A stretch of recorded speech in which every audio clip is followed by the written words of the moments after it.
Sorry, নেটের সমস্যার জন্য থেমে যায় এবং যেখানে থেমে গিয়েছিল তারপর থেকে বলছি। ভারতের যে আমাদের ৭১-এর বিপ্লবের যে মুরব্বী, যারা আমাদের অভিভাবক, তারা ছিল রাশিয়া এবং ভারত। শ্রমিক, কৃষক, ছাত্র, যুবক, সৈনিক সবাই এখানে অংশ নেয় এবং বিপ্লব তুঙ্গে ওঠে এবং ভারত তার স্বার্থে সে এই বিপ্লবটিকে দ্রুত সমাপ্ত করার জন্য এখানে তার মিলিটারি দিয়া মুক্তিযোদ্ধাদেরকে সহযোগিতা করে এবং ১৬ই ডিসেম্বর দেশটা স্বাধীন হয়। এখন একটা বিপ্লব ঘটে গেল বা বাংলাদেশে একাধিক বিপ্লব ঘটলো, বিপ্লবের নেতৃত্বে ছিল কারা? এটা হলো মূল প্রশ্ন। বিপ্লবের নেতৃত্ব যদি ওয়ার্কার্স ক্লাসে না থাকে তাহলে ওই বিপ্লব ব্যর্থ হয়, ওই বিপ্লব সাম্রাজ্যবাদের পক্ষে চলে যায়। কাজে ৭১-এর যে বিপ্লব, এটা কখনো বাঙালির জাতীয় মুক্তির বিপ্লব ছিল না। ৭১-এর বিপ্লব ছিল পরাশক্তির স্বার্থের বিপ্লব। এই বিপ্লবে রুশ ভারতের রাজনৈতিক স্বার্থ উদ্ধার হয়েছে। আমরা বাঙালিরা রক্ত দিয়েছি, প্রাণ দিয়েছি, মান ইজ্জত দিয়েছি, জীবন যৌবন আমাদের শেষ হয়ে গেছে ৭১-এর বিপ্লবে। কিন্তু বিপ্লবের নেতৃত্ব ছিল রুশ ভারত, বাঙালিরা নয়। বাঙালি মানে কি আওয়ামী লীগ? আওয়ামী লীগ শুধু ভারতে গিয়ে আশ্রয় নিচ্ছে, সেখানে থেকেছে। যাহা কিছু পুরা বিপ্লবের দায় দায়িত্ব এটা ইন্ডিয়ান বাহিনী করেছে। অরোরা, ওভান এরাই এই বিপ্লবটা পরিচালনা করেছে। আমরা শুধু রক্ত দিয়েছি। আমরা ১৬ই ডিসেম্বর মুক্ত বা স্বাধীনের একটা ঘোষণা এসছে, কিন্তু ১৬ই ডিসেম্বর যে আমাদের পাকিস্তান থেকে বেরিয়ে এসে ভারতীয় আধিপত্যবাদ এবং সম্প্রসারণবাদের শিকলে বাধা পড়লাম, সেজন্য কমরেড সিরাজ শিকদার ঘোষণা দিল ৭১-এর বিপ্লবটা কালো দিবস। ১৬ই ডিসেম্বর এটা কালো দিবস। কাজে এটা বাঙালি জাতির বিজয় না, এটা একটা কালো দিবস। এবং এই কালো দিবসে হরতাল আহ্বান করে সমগ্র বাংলাদেশে একটা তৎপরতা দেখা যায় এবং প্রচুর সমর্থন পাওয়া যায়।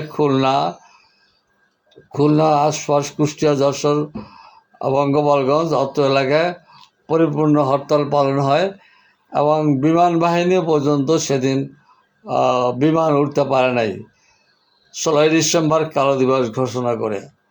সিরাজ শিকদারই একজন ব্যক্তি যিনি বরিশালের পিরোজপুর জেলার নাজিরপুরের পেয়ারা বাগানে শ্রমিক আন্দোলনের মাধ্যমে ঘোষণা দেয় যে এই যে মুক্তিযোদ্ধা, এটা হচ্ছে দুই সাম্রাজ্যবাদের কামড়াকামড়ি, এখানে আমাদের কোনো জাতীয় মুক্তি নাই। এবং তার ছিটে ফাটা যে সমস্ত কর্মী ছিল তা দিয়ে বরিশালের পেয়ারা বাগানে স্বাধীনতার যুদ্ধ শুরু করে ৬ পাহাড়ের বিরুদ্ধে, দুই পরাশক্তির কামড়াকামড়ি, ভারতীয় সম্প্রসারণবাদ এবং মার্কিন সাম্রাজ্যবাদের বিরুদ্ধে কমরেড সিরাজ শিকদার যুদ্ধ ঘোষণা করে। এই যুদ্ধ চলতে চলতে এক পর্যায়ে এসে পাকিস্তানের বিশাল বাহিনীর সামনে পেয়ারা বাগানের এই যুদ্ধের যে চলতেছিল এটা টিকিয়ে থাকে নাই এবং এখানে এরপরে এটা ছত্রভঙ্গ হয়ে যায়। যাই হোক, ৭১-এর যে স্বাধীনতা, সেটা আমাদের অভিভাবক ছিল ওভান, অরোরা বা ভারত। আবার ১৫ই আগস্টের যে বিপ্লবটা সে ঘটেছিল, ওই শেখ সাহেবের পরিবারকে উৎখাত করা, ওটা ছিল পরিবার উৎখাতের একটা বিপ্লব, প্রতিশোধ নেওয়া। অন্য ছিল ডালিম, ফারুক, রশিদ ইত্যাদিরা, মিলিটারি একটা অংশ। আবার জুলাই এসে যে বিপ্লব ঘটলো, এটা নির্দিষ্ট একটা দলের লোকজনদেরকে একত্রিত করে, এবং এখানেও মিলিটারিদের হস্তক্ষেপ ছিল। এবং আমি যে মিলিটারি বলছি, যে মিলিটারি হচ্ছে বাংলাদেশের রাজনীতির একটা বিস্ফোরা। মিলিটারি বাংলাদেশের রাজনীতিটাকে বট গাছের মতো পেঁচিয়ে ধরেছে, এবং মিলিটারি ছাড়া এদেশের রাজনীতিকেও চলতে উঠতে বসতে পারে না। আর এই কারণে আমাদের মিলিটারির যে সেনাবাহিনীর যে তরুণ কত অফিসার নিহত হয়েছে ৭১-এর পরে এ পর্যন্ত, সেটার কোনো হিসাব নাই। বিনা বিচারে বিভিন্ন সময় বিভিন্ন মিলিটারি জান্তার যারা কথা শোনে নাই, তাদের মিলিটারি মার্শাল কোর্টে তাদের বিচার করে ফাঁসি দেওয়া হয়েছে। এর কোনো নাই। এগুলোই হচ্ছে মিলিটারি রাজনীতির ডিমেরিটস। কাজী পৃথিবীর যেখানে মিলিটারি রাজনীতি করবে ওই দেশ শেষ। মিলিটারি রাজনীতির কোনো অংশ নয়। একজন রাজনৈতিক নেতার পরিচয় হবে, সে হবে অসাধারণ ব্যক্তি। এবং রাজনীতিবিদের কখনো ব্যবসা, কন্ট্রাক্টারি এসব থাকতে পাবে না। কিন্তু বাংলাদেশের প্রতিটি রাজনীতিবিদদের দেখা যায় গার্মেন্টসের মালিক, কেউ অভিনেত্রী, কেউ শিল্পী, কেউ ক্রিকেট খেলে। এই হচ্ছে বাংলাদেশের রাজনীতি। রাজনীতি এমন জিনিস, এটা দেবতার মতো লোক। রাজনীতিদের কাছে দেবতাদেরও ভুল হয়, কিন্তু রাজনীতি নেতার ভুল হতে পারবে না। রাজনীতিবিদ একটা দেশের দেবতার থেকে অনেক ঊর্ধ্বে। সেই বিচারে আমাদের দেশের রাজনীতির গোড়াপত্তন থেকে শুরু করে যদি আমরা বিচার করি, তাহলে বেরিয়ে আসবে আমাদের ভাগ্য নিয়ে যারা রাজনীতি করে তাদের পরিচয়টা কী। এবং বিপ্লবে সমস্ত মানুষ অংশ নেয়, তার বেনিফিশিয়ারি হয় কারা? রাজনীতিবিদরা। রাজনীতিবিদ এ পর্যন্ত শত শত যে দল আছে বাংলাদেশে, ৭১-এর পরে যারা ক্ষমতা এসছে বা ক্ষমতার বাইরে থেকেছে, রাজনীতিতে তাদের আর্থিক সুবিধাটা কি হয়েছে? যারা ক্ষমতা এসছে তাদের কি হয়েছে? ক্ষমতার বাইরে যারা থেকেছে তাদেরও হয়েছে। এবং সাম্রাজ্যবাদের বিভিন্ন প্রকারের অর্থ যোগান থাকে রাজনৈতিক দলগুলো এবং নেতাদের কাছে। এবং এদেশের রাজনীতিবিদদের আমি অনেককে জানি, তাদের চাল কিনে খেতে হয়, তাদের আর্থিক অবস্থা এত দুর্বল। এবং তারা রাজনীতিতে এসে ঢাকায় বাড়ি করা, দেশের বাইরে বাড়ি করা, ব্যাংকে টাকা, এসব আমরা দেখতে পাচ্ছি। কাজী রাজনীতিবিদ যদি সে থাকে কলুষিত, তাহলে সে দেশ চলবে করে। এবং সব রাজনীতির লক্ষ্য থাকতে হবে উৎপাদক শ্রেণী, অর্থাৎ যারা উৎপাদন করে, যারা খাদ্য খাবার শ্রমিক, কৃষক, মেহনতি মানুষ, যারা মূল্য সৃষ্টি করে, যারা দেশের সভ্যতা সৃষ্টি করে, তাদের অধিকারটার জোর দেওয়া। এটা তা হয় নাই। এটার জোর পেয়েছে নেতা তার নিজের স্বার্থে নিজের শ্রীবৃদ্ধি করেছে। ফলে দেশের অর্থনীতি, আন্তর্জাতিকভাবে দেশের মান মর্যাদা বাংলাদেশের কোথায় এসে দাঁড়িয়েছে, এইগুলো আমাদের বিবেচনা করতে হবে। এগুলো হয়েছে দালালি রাজনীতি, সাম্রাজ্যবাদের দালালি রাজনীতি। এবং এই রাজনীতির সাথে মিলিটারি পেঁচিয়ে আছে। এই হচ্ছে আমাদের রাজনীতির বর্তমান অবস্থা।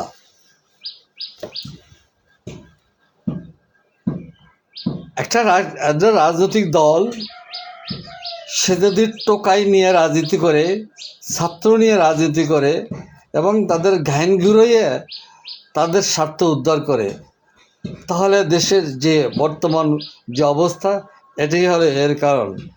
একটা দল, একটা রাষ্ট্রের বিচার বিভাগ, মিলিটারি বিভাগ সরকারের ভিতরে সবচাইতে গুরুত্বপূর্ণ। এদেশের প্রতিটা রাজনৈতিক পার্টি বিচার বিভাগ এবং মিলিটারিকে ব্যবহার করছে, এবং মিলিটারি ব্যবহৃত হয়েছে তাদেরও দরকারে। রাজনীতির সমস্যাটা এখানে। কাজে আমরা ঘন বিপ্লবের দেশ। বিপ্লব হচ্ছে, মানুষ মারা যাচ্ছে, সম্পদ ধ্বংস হচ্ছে, রাজনীতিবিদরা তাদের শ্রেণী বৃদ্ধি পাচ্ছে, দেশের অর্থনীতি ডাউন হচ্ছে, আন্তর্জাতিকভাবে দেশের মান মর্যাদা ক্ষুণ্ণ হচ্ছে এবং অধিকাংশ মানুষ গণতান্ত্রিক অধিকার থেকে বঞ্চিত এবং শ্রমিক, কৃষক, মেহনতি এবং উৎপাদক শ্রেণীর মানুষদের দৈনন্দিন খাদ্য অভাব, রুগ্ন স্বাস্থ্য, কৃষি বিভাগটা সেই মানদাতার আমলে শত শত বছর পূর্বে যে কৃষিকাজ এদেশে চলতো আজও তাই। শিল্প কারখানার ওই একই অবস্থা।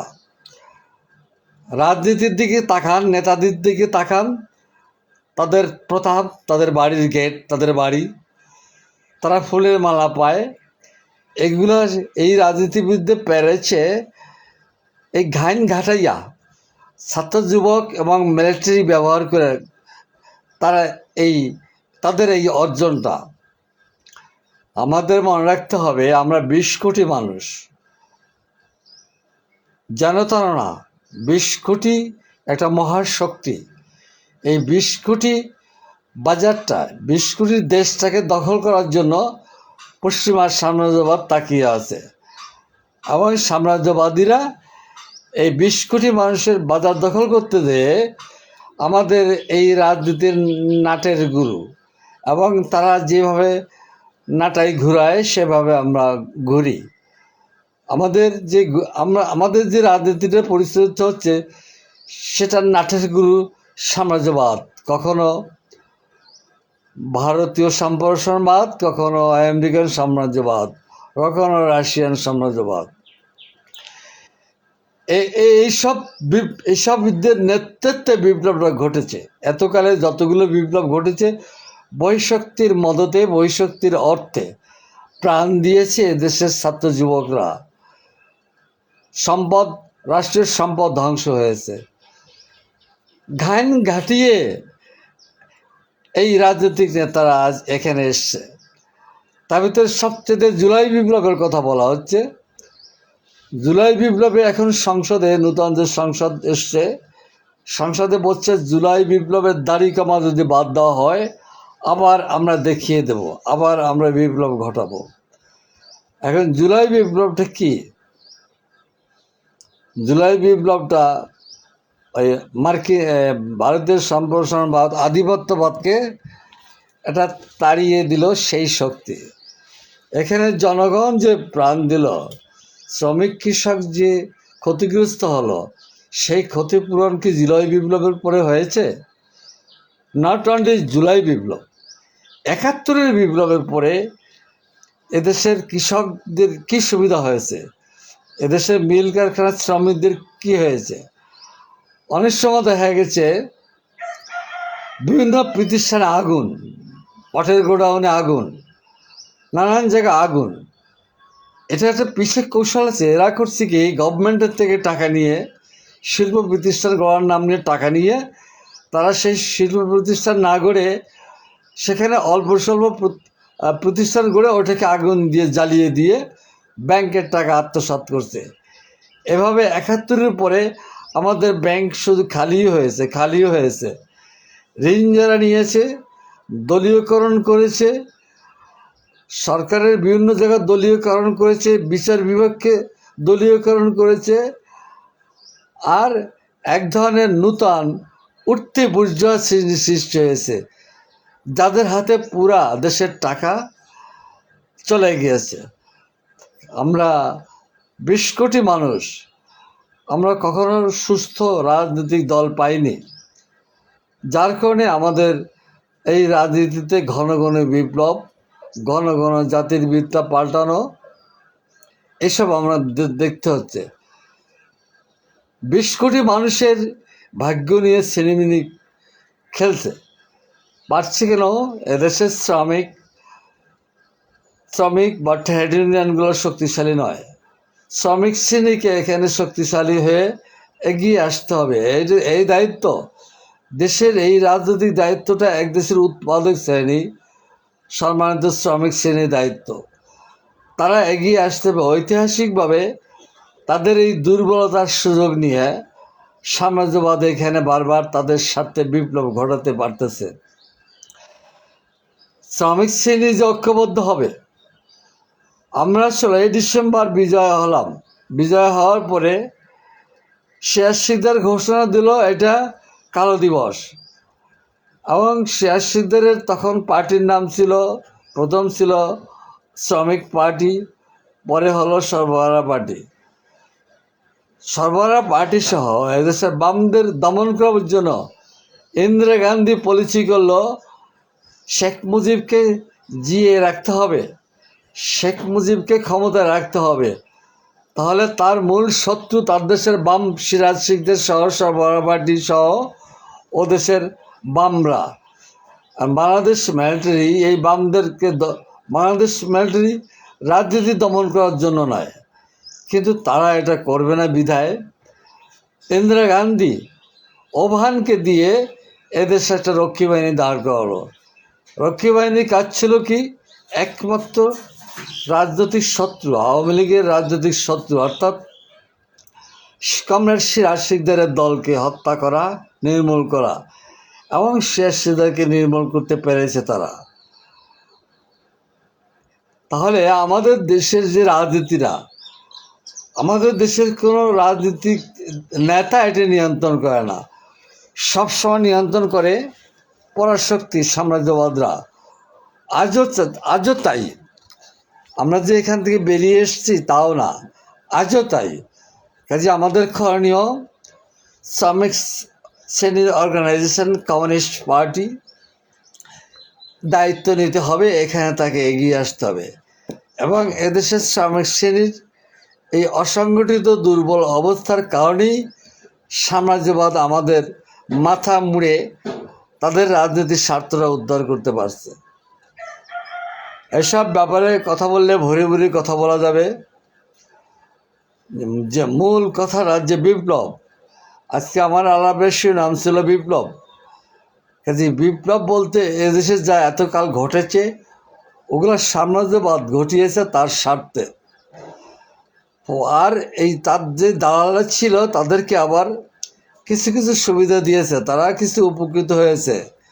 ইউনূস সাহেব তার শাস্তি মাফ করাতে পারছে, তারেক জিয়া তার শাস্তি থাকা অবস্থায় দেশের প্রধানমন্ত্রী হতে পেরেছে। কাজে সাম্রাজ্যবাদ আমাদের ঘাড় ধরে যেভাবে ঘোরায় আমরা সেভাবে ঘুরছি। এখন যে কোনো সময়ের থেকে বর্তমান সাম্রাজ্যবাদের কঠিন পরিচালনা বাংলাদেশে বিরাজ করছে। কথা বললে সারাদিন বলা যাবে।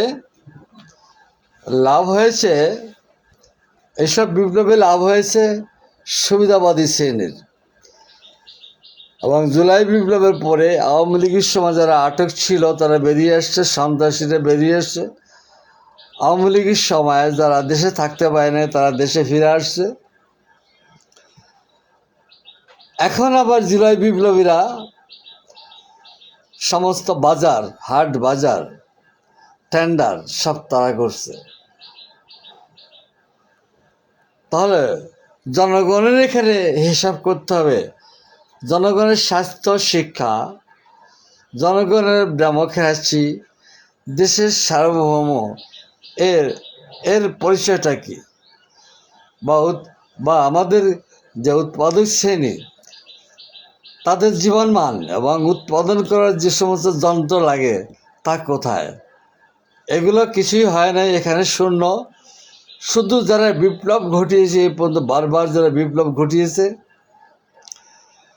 তাদের বাড়িঘর হয়েছে, তাদের গাড়ি হয়েছে, দেশ বিদেশ তাদের টাকা আছে। সেইগুলো সব ব্যাংকের টাকা লুট করে নিয়ে। কাজে দায়িত্বশীল শ্রমিক অর্গানাইজেশন না থাকার কারণে এগুলো সম্ভব হচ্ছে। এবং সিরাজ শিকদার, কমরেড সিরাজ শিকদার যেটা বলেছে পাহাড়ের দালালকে নির্মূল করা। আজও আমাদের সামনে সেই পাহাড়ের দালাল বিদ্যমান। পাহাড়ের দালাল তো আর বাহিরের কেউ না, আমার দেশের রাজনৈতিক দলগুলোই এই পাহাড়। কাজে আমার দেশের এই দালাল রাজনীতিকদের উচ্ছেদ করে কমিউনিজম, সোশ্যালিজম ছাড়া আমাদের মুক্তির অন্য কোনো পথ নেই।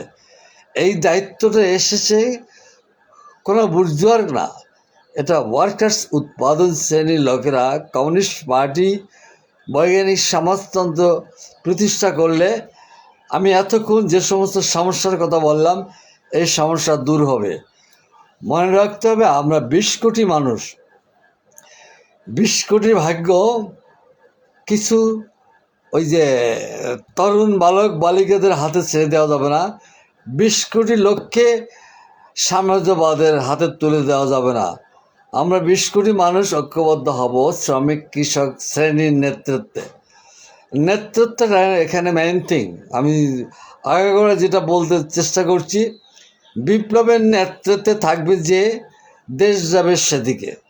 কাজে এখানে এই সমস্ত ঘন ঘন বিপ্লব বা মুসলিম বিশ্বে যে সমস্ত অভ্যুত্থান বা বিপ্লব ঘটে, মিলিটারি যেগুলো ঘটায়, এগুলো সব প্রতিক্রিয়াশীল বুর্জোয়াদের স্বার্থে। আমাদের মুক্তি হতে হবে মিলিটারিদের হাত থেকে। আর এটা মুক্তির পথ এত সোজা নয়। এদেশের মিলিটারিরা চাকরির থেকে অবসর নিয়ে এসে রাজনীতি করে এবং বিভিন্ন জনসভায় দাঁড়িয়ে বলে সাবেক জেনারেল অমক, সাবেক জেনারেল অমক, এবং জনসভায় তারা আগে সেনাবাহিনীর জেনারেল ছিল এটা আগে উপস্থাপনা করে। কাজে আমাদের দেশের থেকে মিলিটারি রাজনীতির থেকে শ্রমিক কৃষকের রাজনীতিটা পৃথক করা বেশ কঠিন এবং সময়ের ব্যাপার। তো অনেক বললাম, থ্যাংক ইউ, আবার সাক্ষাৎ হবে।